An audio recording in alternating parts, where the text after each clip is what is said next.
This is probably collectively the most successful coral restoration project, individual project in the world at this time.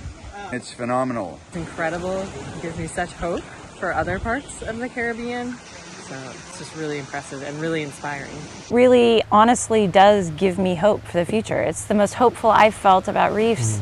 I feel really, really privileged to have been out here and seen this. It's very impressive to see one successful project that is a worldwide example for all of us. This really should be serving as a model for a lot of other places where this would work.